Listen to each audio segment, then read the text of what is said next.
जैसे दिन में ही रात हो गई हो। ठंडी हवाएं चल रही थीं और बिजली कड़क रही थी। माधव अपनी पुरानी लकड़ी की रेहड़ी को धकेलता हुआ चौराहे की तरफ जा रहा था। माधव बहुत गरीब था। उसके पास बस यही एक ठेला था जिससे वो पाव भाजी बेचकर अपना गुजारा करता था। उसके घर की छत कच्ची थी जो हर बारिश में टपकने लगती थी। हे भगवान, आज बस बारिश ना हो। अगर आज भाजी नहीं बिकी तो कल तक सब खराब हो जाएगा। घर में राशन भी खत्म हो चुका है। सुमित्रा इस उम्मीद में होगी कि आज कुछ पैसे लेकर आऊंगा तो घर का चूल्हा जलेगा। जैसे ही माधव ने चौराहे पर अपना ठेला लगाया, वैसे ही मोटी मोटी बूंदें गिरने लगी। देखते ही देखते बहुत तेज बारिश शुरू हो गई। लोग अपनी अपनी दुकानों के शटर गिराकर घर जाने लगे। तभी माधव ने जल्दी से एक फटी हुई पन्नी निकाली और अपनी पाव भाजी को बचाने के लिए उसे ढक दिया। वो खुद तो भीग रहा था, पर उसे चिंता अपनी भाजी की थी। तभी गांव का एक आदमी बिरजू, जो माधव के ठेले के पास से जा रहा था, उसने माधव से कहा, अरे माधव, ये क्या कर रहे हो? ऐसी आफत वाली बारिश में कौन बाहर आएगा तुम्हारी पाव भाजी खाने? घर जा भाई, वरना बीमार हो जाएगा। बिरजू भाई, गरीब को बीमारी से ज्यादा भूख का डर लगता है। आज दिन भर से 1 रुपए की भी बोहनी नहीं हुई है। अगर खाली हाथ घर गया तो सुमित्रा को क्या मुंह दिखाऊंगा। बारिश और भी तेज हो गई। वो एक पेड़ के नीचे खड़ा होकर बस आसमान की तरफ देखने लगा। उसकी आंखों में आंसू थे और दिल में डर। रात के 8 बज गए थे। बारिश थोड़ी धीमी हुई थी, लेकिन हर तरफ सन्नाटा था। माधव ने सोच लिया था कि आज का दिन उसके लिए खराब गया। अब घर लौट जाना चाहिए। वो अपना सामान समेट ही रहा था कि अचानक एक बड़ी सी कार कीचड़ उछालती हुई आई और सीधे माधव के ठेले के पास आकर रुक गई। उस कार से एक साहब बाहर उतारते हैं और कहते हैं, ओ भाई, क्या कुछ खाने को मिलेगा? हम लोग शहर जा रहे थे, लेकिन आगे का रास्ता बंद है। बहुत जोर की भूख लगी है। जी साहब, भाजी तो तैयार है, बस पाव गरम करने की देर है। आप 5 मिनट रुकिए, मैं अभी देता हूँ। अरे भाई जल्दी करो, इस ठंड में कुछ गर्मा गर्म मिल जाए तो जान में जान आए। माधव के मुरझाए हुए चेहरे पर रौनक आ गई। उसने जल्दी से चूल्हा जलाया। मक्खन की खुशबू चारों तरफ फैल गई। उसने तवे पर भाजी को अच्छे से मैश किया और पाव को मक्खन लगाकर लाल होने तक सेंका। गर्मा गर्म धुआं निकलती पाव भाजी देखकर उन मुसाफिरों की भूख और बढ़ गई। जिसके बाद माधव गर्मा गर्म पाव भाजी की प्लेट सजाकर साहब को देता है। लीजिए साहब, गर्मा गर्म पाव भाजी खाइए। जिसके बाद साहब जैसे ही पाव भाजी का एक निवाला खाते हैं तो माधव से कहते हैं, वाह भाई, क्या स्वाद है। हमने शहर के बड़े होटलों में खाया है, पर ऐसी चटपटी भाजी कहीं नहीं मिली। तुमने तो कमाल कर दिया। सच में यार, इस बारिश में इसका स्वाद दुगना हो गया है। भाई 2 प्लेट और लगाओ। माधव की मेहनत रंग लाई। उन लोगों ने भर पेट खाना खाया। जब पैसे देने की बात आई तो साहब ने खुश होकर माधव को 2000 का नोट थमा दिया।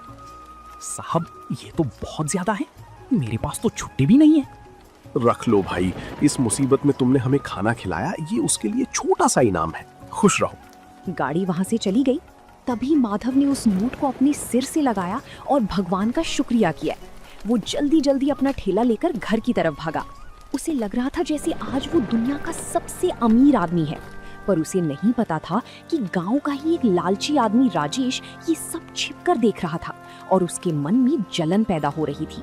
राजेश गांव में एक छोटी सी किराने की दुकान चलाता था, लेकिन उसका दिल बहुत छोटा था। जब उसने देखा कि कल रात माधव ने एक ही बार में 2000 रुपए कमा लिए, तो उसके पेट में वो बात पच नहीं पाती।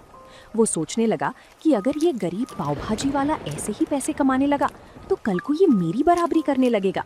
जिसके बाद उसने अपने चेले से कहा, देख रहा है कल्लू, कल तक जिसके पास नमक खरीदने के पैसे नहीं थे, आज उसके ठाठ देख। ये शहर वाले भी पागल है, कहीं भी रुककर कुछ भी खा लेते हैं। हमें कुछ ऐसा करना होगा कि इसकी दुकान पर कोई कदम भी ना रखे। शाम को फिर से हल्की हल्की बूंदाबांदी शुरू हो गई। माधव अपनी भाजी तैयार कर रहा था। तभी राजेश अपने 2-3 साथियों के साथ वहां पहुंचा और जानबूझकर शोर मचाने लगा। अरे छी छी माधव, ये कैसी बदबू आ रही है तेरे ठेले से? इस भाजी में सब्जियां सड़ी हुई इस्तेमाल कर रहा है क्या? कल रात शहर वालों को तो ठग लिया और अब हमें बीमार करने का इरादा है क्या? नहीं राजेश भैया, ये आप कैसी बात कर रहे हैं? सुमित्रा ने सुबह ही मंडी से ताजी गोभी और मटर लाकर दिए हैं और अपने ठेले पर सफाई का पूरा ध्यान भी रखता हूँ। अरे चुप कर, सबको दिख रहा है कि तू बारिश के गंदे पानी में पाँव सेक रहा है। गांव वालों सुन लो, अगर माधव की पाव भाजी खाई तो पेट खराब होना पक्का है। कल रात जो लोग खाकर गए थे, सुना है उनकी तबीयत बिगड़ गई है। राजेश की बात सुनकर जो एक दो लोग आने वाले थे वो भी ठिठक गए। गांव में अफवाह आग की तरह फैलती है। माधव सफाई देता रहा, लेकिन राजेश ने वहां इतना हंगामा किया कि लोग डर के मारे दूर हटने लगे। माधव का दिल टूट गया। उसे समझ ही नहीं आ रहा था कि बिना किसी गलती के उसे ये सब क्यों झेलना पड़ रहा है। अगले 2 घंटे तक माधव खाली बैठा रहा। बारिश तेज होने लगी थी और राजेश दूर खड़ा ये सब देखकर हंस रहा था। तभी अचानक वही गाड़ी फिर से आकर रुकी जो परसों आई थी। गाड़ी से वही साहब बाहर निकले, लेकिन आज उनके साथ उनकी पत्नी भी थी। साहब मुस्कुराते हुए माधव के पास आते हैं और कहते हैं, नमस्ते भाई, आज हम खास तौर पर तुम्हारी पाव भाजी खाने के लिए शहर से यहाँ तक आए हैं। मेरी पत्नी को तुम्हारी भाजी का स्वाद इतना पसंद आया कि उसने आज घर पर खाना ही नहीं बनाया। साहब, पर यहाँ तो लोग कह रहे हैं कि मेरी भाजी खाकर आपकी तबीयत खराब हो गई थी। अरे कौन फैला रहा है ये झूठ? हम तो कल से और ज्यादा तरोताजा महसूस कर रहे हैं। बल्कि मैंने तो अपने ऑफिस के ग्रुप में भी तुम्हारी फोटो डाली है। देखो, पीछे एक और गाड़ी आ रही है, वो सब मेरे दोस्त हैं। साहब की बात सुनते ही राजेश का चेहरा पीला पड़ गया। देखते ही देखते वहां 3-4 गाड़ियां और रुक गईं। माधव ने फुर्ती से काम शुरू किया। ताजे मक्खन और मसालों की ऐसी महक उठी कि गांव के जो लोग राजेश की बातों में आ गए थे वो भी अपनी भूख नहीं रोक पाए। तभी गांव का एक बुजुर्ग माधव के ठेले पर आकर बोलता है, माधव बेटा, हमें माफ करना, हम इस राजेश की बातों में आ गए थे। हमें भी एक प्लेट पाव भाजी खिलाओ, इसकी खुशबू ने तो भूख जगा दी है। उस रात माधव की सारी भाजी बिक गई। राजेश शर्म के मारे वहां से खिसक गया। माधव ने आज सिर्फ पैसे ही नहीं कमाए थे, बल्कि राजेश की साजिश को भी नाकाम कर दिया था। माधव की दुकान अब गांव और शहर दोनों जगह मशहूर होने लगी थी। हर शाम उसके ठेले पर भीड़ जुटने लगी थी। सुमित्रा भी अब घर पर माधव की मदद करती और दोनों मिलकर और भी स्वादिष्ट मसाले तैयार करने लगे। लेकिन माधव का सपना अब बड़ा हो गया था और एक रात जब माधव घर लौटा तो उसने देखा कि सुमित्रा छत से टपकते पानी को रोकने के लिए बर्तन रख रही है। पूरी रात दोनों सो नहीं पाए क्योंकि बिस्तर भीग चुका था। और तभी उस रात माधव ने एक बड़ा फैसला लिया। सुमित्रा, अब बहुत हो गया। कब तक हम इस टपकती छत के नीचे रात गुजारेंगे? भगवान की दया से अब हमारे पास कुछ पैसे जमा हो गए हैं। मैं सोच रहा हूँ कि अब ठेला छोड़कर एक छोटी सी दुकान किराए पर ले लूं। दुकान? पर उसके लिए तो बहुत पैसे लगेंगे और गांव के चौराहे पर दुकान मिलना भी तो मुश्किल है। कोशिश करने में क्या हर्ज है? अगर एक बार पक्की दुकान हो गई तो बारिश में भी धंधा बंद नहीं होगा और लोग आराम से बैठकर खा सकेंगे। मैं कल ही सरपंच जी से बात करूंगा। अगले दिन माधव सरपंच जी के पास गया। सरपंच जी ने माधव की मेहनत देखी थी, इसलिए उन्होंने उसे चौराहे के पास एक पुरानी दुकान किराए पर दिलाने में मदद की। माधव ने दिन रात एक करके उस दुकान की सफाई की और उसे एक छोटी सी पाव भाजी ढाबे का रूप दे दिया। माधव के ढाबे का नाम रखा गया माधव पाव भाजी सेंटर। उद्घाटन के दिन माधव ने पूरे गांव को न्योता दिया। उसने सोचा था कि पुरानी बातें भूलकर वो राजेश को भी बुलाएगा ताकि गांव में भाईचारा बना रहे। जिसके बाद माधव राजेश की दुकान पर जाता है और कहता है, राजेश भाई, आज मेरी छोटी सी दुकान का उद्घाटन है, आप जरूर आना, मुझे बहुत खुशी होगी। बड़ा आया दुकान खोलने वाला। 2 दिन क्या शहर वाले रुक गए, तू तो अपने आप को राजा समझने लगा। जा, मैं नहीं आने वाला तेरी सड़ी हुई दुकान पर। माधव उदास मन से वापस आ गया। शाम को ढाबे पर खूब रौनक थी। मुसाफिर, गांव के लोग और बच्चे सब बड़े चाव से पाव भाजी खा रहे थे। तभी अचानक कुछ ऐसा हुआ जिसकी किसी ने उम्मीद नहीं की थी। गांव के कुछ आवारा लड़के, जिन्हें राजेश ने पैसे देकर भेजा था, ढाबे के अंदर आए और शोर मचाने लगे। और एक लड़का जानबूझकर प्लेट नीचे गिरा देता है और कहता है, अरे ये कैसी भाजी है? इसमें तो कंकड़ पत्थर हैं। तुम लोग हमें बीमार करना चाहते हो क्या? माधव सन्न रह गया। उसे पता था कि भाजी उसने खुद छानी है, उसमें कंकड़ हो ही नहीं सकते। लेकिन वो लड़के इस बात को लेकर दुकान का सामान बाहर फेंकने लगे, जिसके कारण दुकान का पूरा माहौल खराब हो गया। तभी भीड़ में से एक कड़क आवाज आई, रुको, ये क्या बदतमीजी है। सबने मुड़कर देखा तो वो गांव के नए हेड कांस्टेबल रघुवीर सिंह थे। वो सादे कपड़ों में अपनी पत्नी के साथ वहां पाव भाजी खाने आए थे। उन्हें देखकर राजेश के भेजे हुए लड़के घबरा गए, जिसके बाद रघुवीर सिंह उन लड़कों के पास जाकर कंकड़ियाली प्लेट उठाते हैं और कहते हैं, तुम कह रहे हो इसमें कंकड़ है? जरा मैं भी तो देखूं। हाँ, अरे ये कंकड़ तो ऊपर से डाले गए लगते हैं, क्योंकि इस कंकड़ पर भाजी का मसाला भी नहीं। तुम्हें यहाँ हंगामा करने के लिए किसने भेजा है? वो साहब, हमें तो राजेश भैया ने बोला था कि माधव की दुकान जमने नहीं देनी है। उन्होंने हमें पैसे दिए थे। ये सुनते ही वहां खड़े गांव वालों में कानाफूसी शुरू हो गई। सबको समझ आ गया कि माधव बेकसूर है, जिसके बाद रघुवीर सिंह ने उन लड़कों को डांट कर भगा दिया और माधव से कहने लगे, माधव भाई, डरो मत। तुम्हारी ईमानदारी ही तुम्हारी सबसे बड़ी ताकत है। आज से यहाँ तुम्हें कोई परेशान नहीं करेगा। चलो, अब हमारे लिए 2 प्लेट बढ़िया सी पाव भाजी लगाओ, बहुत भूख लगी है। माधव की आंखों में आंसू आ गए। उसने हिम्मत जुटाई और फिर से काम शुरू किया। उस दिन के बाद गांव वालों का भरोसा माधव पर और भी ज्यादा बढ़ गया।